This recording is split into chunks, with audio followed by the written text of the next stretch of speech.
The Cobbler and the Elves, as told by Brandi Chase.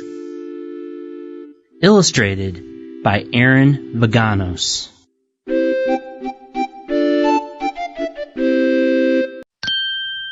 Not so long ago, a cobbler lived with his wife above their shoe shop.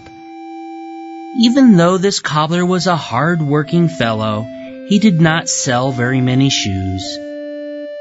People were buying factory-made shoes instead of handmade ones.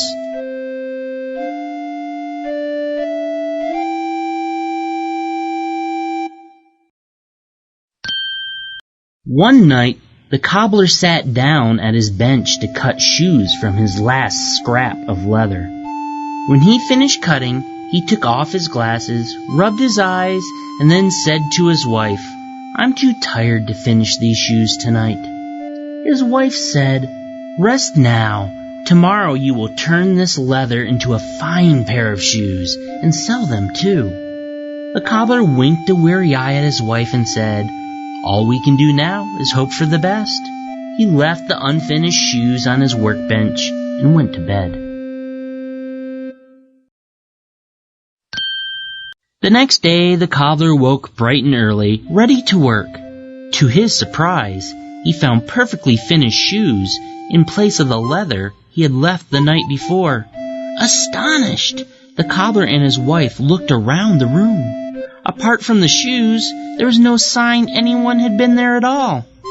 The shoes sold straight away for much more than the cobbler expected. He now had enough money to buy leather to make 2 more pairs of shoes. That night, the cobbler cut the leather before bed, planning to finish the shoes the next day. This time, he woke to discover 2 pairs of perfectly finished shoes. Again, they sold for more than expected. The cobbler was able to purchase enough leather for 4 more pairs of shoes.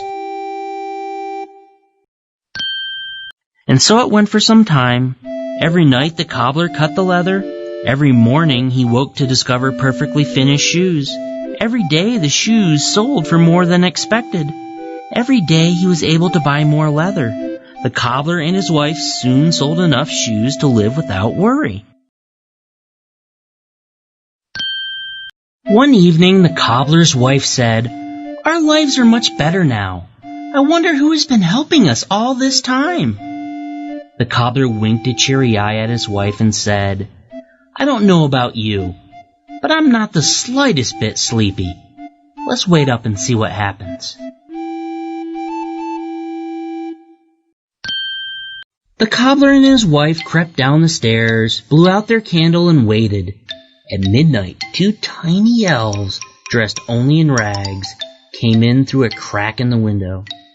The elves went straight to work, stitching and wrapping and tapping, zip-zoom fast.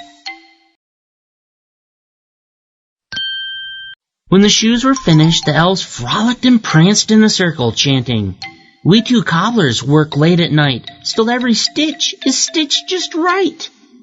Then they scampered out again. "My goodness," said the cobbler with gratitude. "What can we do to thank them?" The next day, the cobbler's wife made the elves clothes from brightly colored cloth with neat little stitches and pretty buttons. The cobbler made them smart shoes with long pointed toes.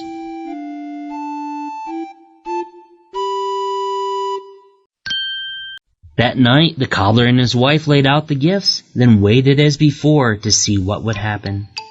The elves arrived at midnight. At first they were astonished to find the clothes and shoes instead of leather, but soon laughed with joy.